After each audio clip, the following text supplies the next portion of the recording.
Hello, welcome to AE2 Quickstart Guide. I'm going to do something very quick with the AE2, just to so it's about the most basic thing you can do really.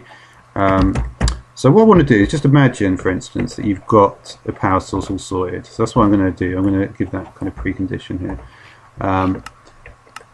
So what you might want to do is something a bit like this. So we're going to want to convert all the power over, right? So I'll put the energy acceptor. So that's going to be able to get some energy out, right? Then what you want to do is you want to start connecting the things that you're going to want to use. So this can take 8 channels, and channels to do with transport data. Alright, so what you want to do first of all is you want to get your ME drive, and you want to just put that down.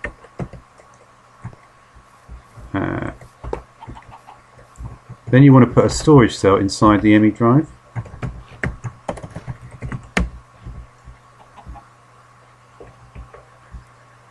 Okay.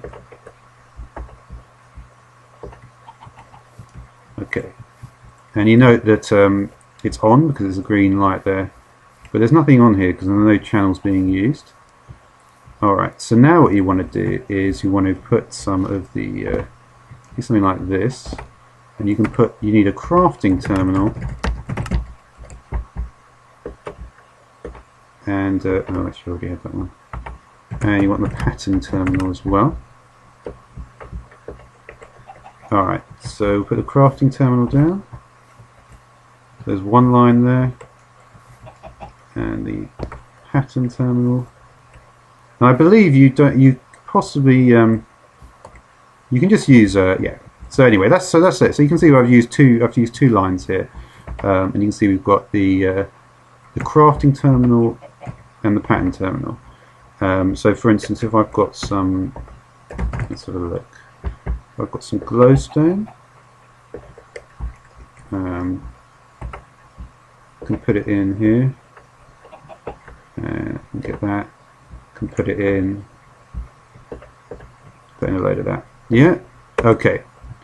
So it may be the case that I want to actually create something in a slightly different way. So we might need to, I want to actually automate the stuff. I guess is the way to say it. So we need the crafting storage, the interface, and the molecular assembler. So we take that. So we could put the assembler here and the interface here, and we'll put the cable there. And you see it's got 2 out of 8 at the moment. Now it should have 4, I think. Yeah.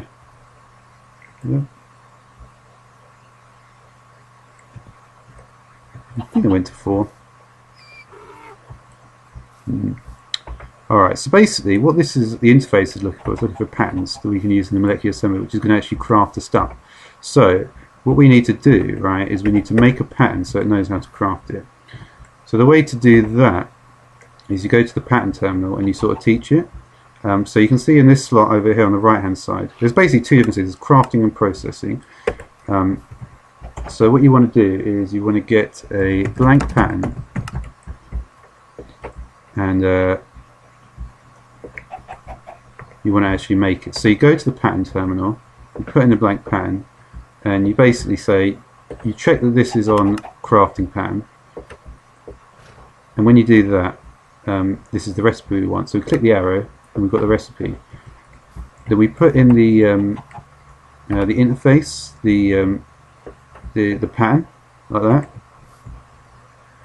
And then what will happen is if we want to craft it, right, we want it to actually appear over here, right? But it's not appearing over there. So the way to do that is you actually need to it's a crafting terminal. So yeah. So the next step is to put down the crafting storage, because once we put the crafting storage down, we should actually be able to make it. So we'll connect that up as well. See, there's a crafting state. It's not making anything.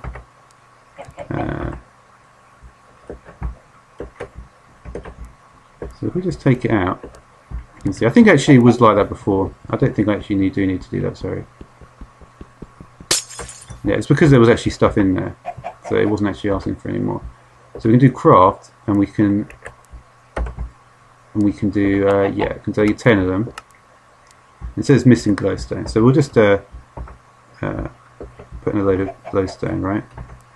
It doesn't actually automatically do it, so we can do craft, and then we can do say 3, and then actually we'll use this crafting storage unit, this orange block, and say available to craft, and we can press start on it, and you can see it actually go in. But yeah, so I guess that's about yeah. That's a fairly simple beginning, I guess. To I don't know if I'll do more. Maybe.